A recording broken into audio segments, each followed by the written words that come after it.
bonsoir à tous. Bon, le Sauciril, on commence à se connaître parce on se voit de temps en temps, surtout sur les tables rondes. Donc, on avait déjà discuté sur tout ce qui était parasites, pucerons, cochonneries et compagnie. Donc là, maintenant, on va un petit peu s'attaquer à d'autres, on va dire, petits problèmes qu'on peut avoir dans la culture de nos plantes carnivores. Bon, c'est surtout quand on cultive sous serre. On va parler des champignons, donc des maladies cryptogamiques et des bactéries. On ne le voit pas trop sur les cultures, on va dire, à l'extérieur. On les voit surtout on va dire, en intérieur, donc je vais vous expliquer pourquoi. Voilà. On va déjà parler des champignons, donc les maladies cryptogamiques. Donc les champignons ont besoin de certaines conditions pour se développer.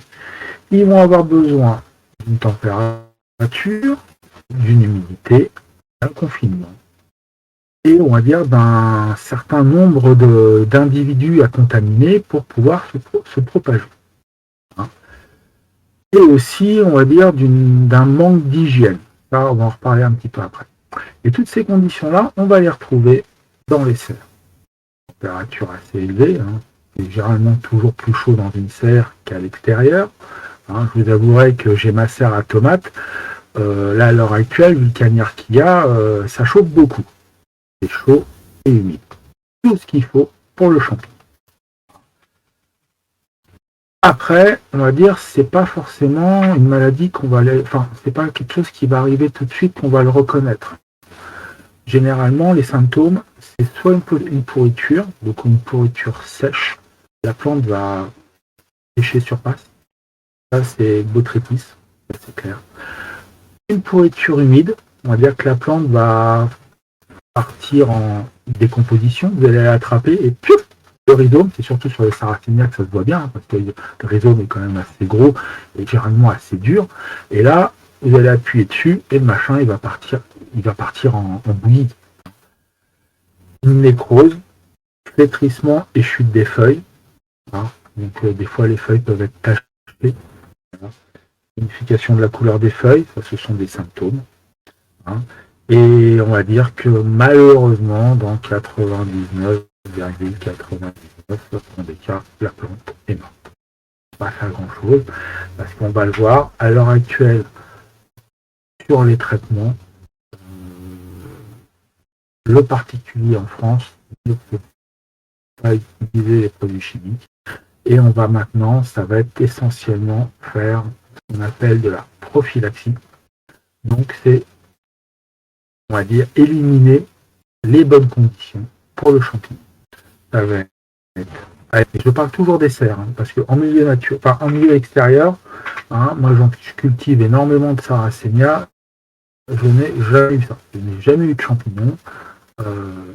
Voilà. C'est clair, je n'en ai jamais eu. La serre est apparemment aride. Ça va être aération, c'est-à-dire ventiler. On va un peu baisser la température, on va baisser l'humidité, parce que le champignon il aime bien l'humidité. Milieu sec, il n'aime pas trop. Milieu sec, ça veut dire milieu sec au niveau air ambiant. Ça ne veut pas dire mettre les pots, surtout pas.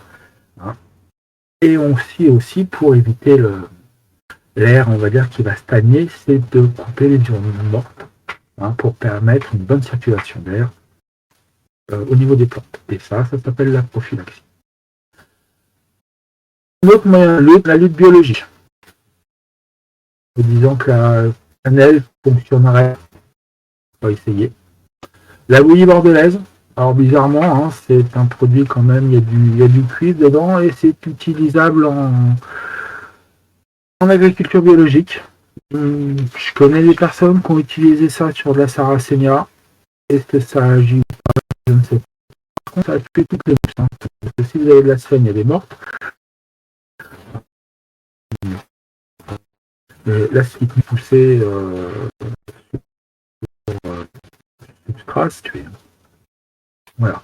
Après, malheureusement, la lutte chimique n'est plus autorisée en France, donc vous pouvez toujours trouver des produits hors de France, mais sachez qu'ils sont non autorisés. Un des plus connus étant la Yet Express. ça marche relativement bien. Voilà. Donc là, après, on va passer sur les maladies bactériennes. Et vous allez voir que au niveau c'est pratiquement la même chose. Et au niveau des symptômes, ça y ressemble beaucoup. Donc, vous pouvez très bien avoir une attaque bactérienne sur vos plantes et dire que c'est des champignons, et inversement. Les maladies bactériennes, alors ça, il faut savoir, c'est que même dans le milieu professionnel, il n'y a pas grand-chose dessus. La température, l'humidité, le confinement, c'est la même chose. C'est la même chose, c'est essentiellement dans les cercles que ça se passe. Et on va dire que au niveau de la lutte, ça va être une prophylaxie, donc on essaye d'éliminer les conditions favorables au développement de cette maladie. Donc une aération, une ventilation, et surtout on enlève les peaux, on enlève les urines mortes pour, on va dire, permettre une bonne circulation d'air. On va parler d'un autre cas au niveau des maladies bactériennes. Il y a un cas sur les Darlingtoniens. Il arrive que vous ayez des pieds. Et de ça en 2 jours. SHM. On n'en sait pas grand-chose. Une des hypothèses, ça serait, on va dire, une dérive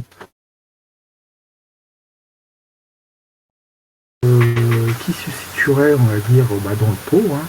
Et on va dire que ça serait une mauvaise circulation d'eau. On va dire une eau stagnante, une eau qui va, on va dire, qui va être anaérobie, ça veut dire sans oxygène.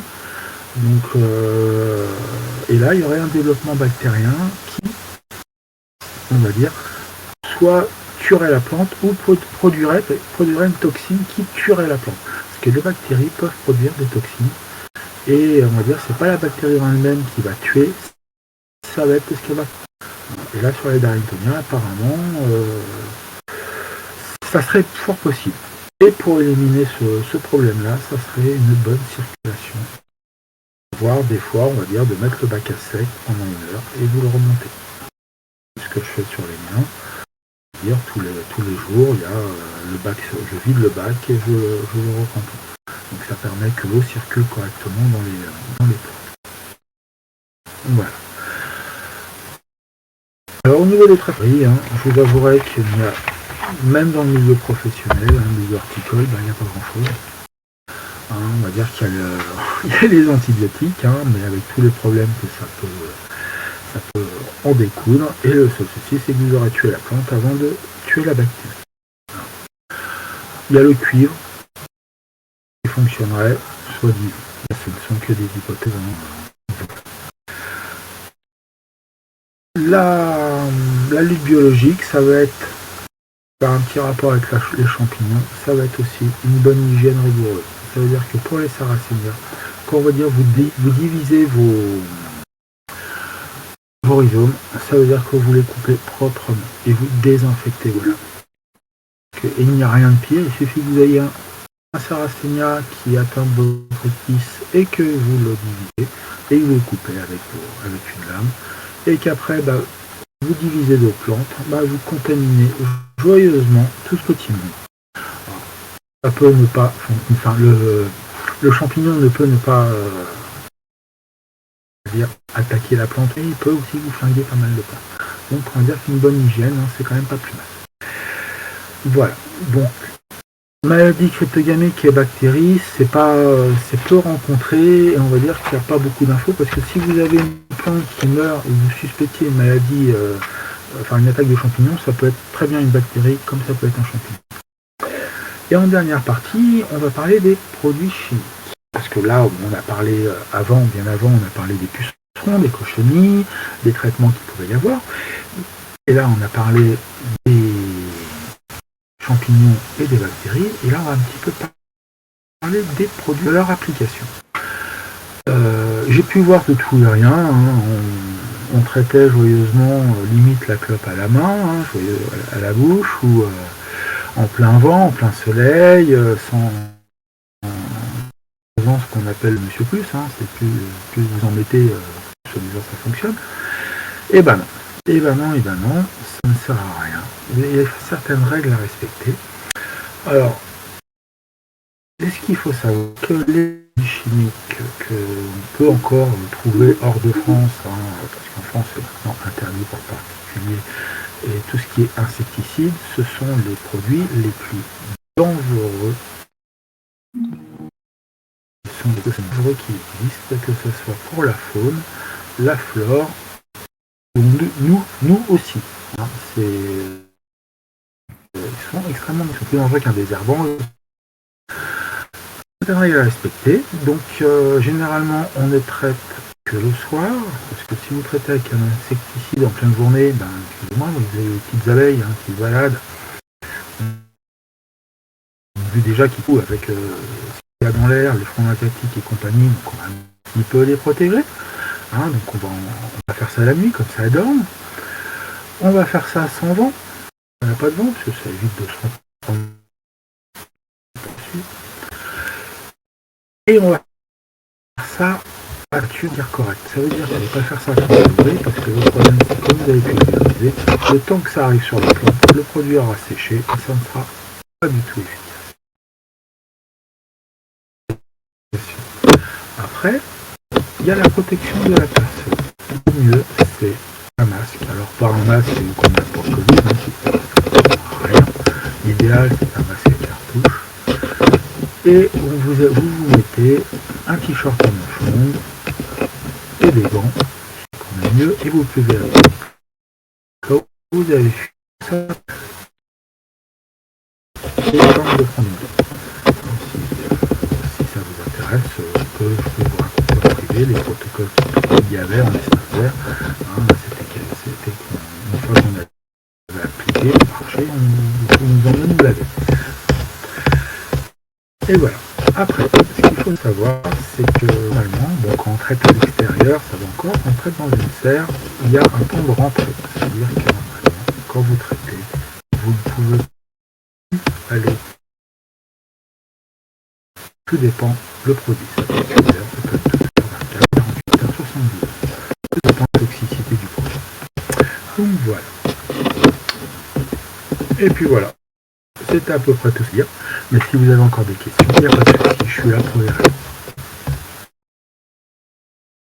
Voilà David, c'est fini. Vas-y.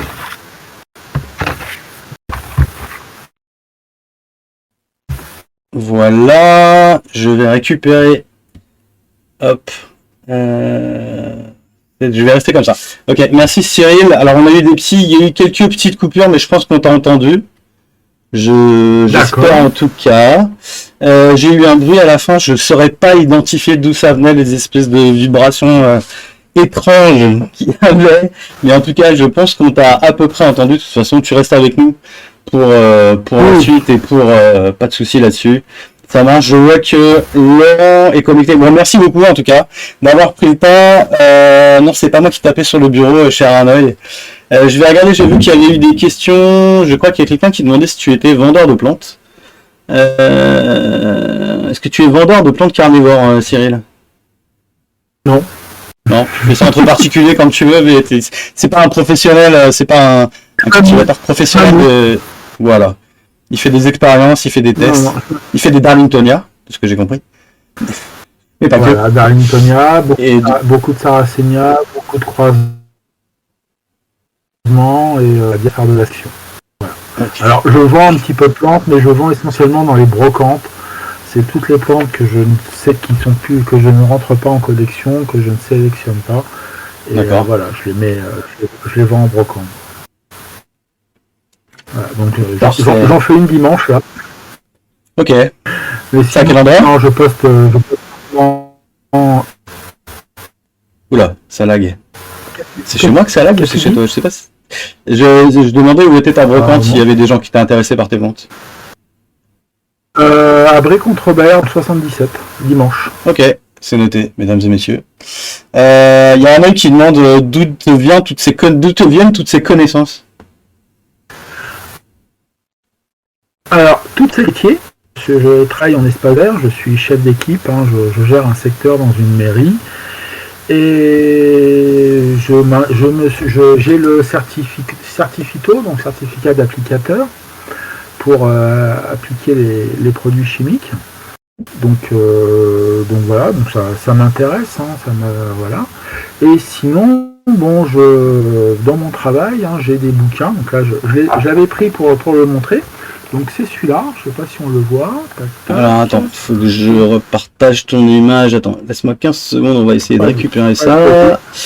Table à 4, non, on va être que 3 ce soir. Je réorganise, hop. Je vois que... Alors, si je fais ça, c'est qui? Alors, je remets un peu en place. C'est ça. Donc on te voit. Alors on te voit pas encore à l'écran, mais c'est configuré. Ici, est-ce qu'on va récupérer l'affichage de Laurent? Peut-être. Ouais, c'est ça. Ok. Donc ça, je vais le déplacer. Excusez-moi, je remets en place vite fait les écrans. On a lui qui va... Alors, celui-là. Ouais, c'est ça. Ok, ça. Et je vais déplacer ma webcam. Elle est où? Elle est là. Tac. C'est pas trop mal. Je vais mettre transition. Et normalement, on devrait nous voir tous les trois. Laurent n'a pas encore partagé sa webcam. Mais Laurent, sache que ton Discord est à l'écran. Je sais pas, je vois que tu es sans doute... Ouais, il est en train de se connecter. Parfait, il est là.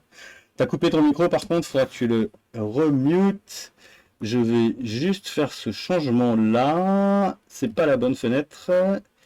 Et... Alors attends, Laurent ne voit pas encore. Il faut que je fasse ça. Et normalement, si j'ai pas fait n'importe quoi... Hop, c'est ça. Et Laurent, on devrait le voir ici. Ok, messieurs, je pense qu'on va nous voir tous les trois. Je relance. Et c'est parti. Voilà, on est tous les trois sur l'écran. Bienvenue à toi, Laurent. Donc, voilà, merci encore, Cyril, hein, pour ta... Ouais, vas-y, pour le bouquin. Voilà, je montre le bouquin. Voilà, c'est ça. Ce sont les maladies des plantes ornementales. Donc, c'est un bouquin professionnel. Hein, c'est pas... Alors après, si c'est juste pour chercher une ou deux informations, il n'y a pas intérêt. Hein. C'est un bouquin professionnel très indigeste. D'accord. Ne vous lancez pas là-dessus. Non, il n'y a pas grand intérêt pour un amateur d'avoir ce type de bouquin-là. Surtout sur les mains comme ça, il existe aussi les parasites, qui est un peu plus intéressant, un peu plus facile d'accès. Mais là, on rentre quand même dans la... C'est quand même un peu lourd. Bouddha, il n'y a pas le abandonné. Ok, c'est noté.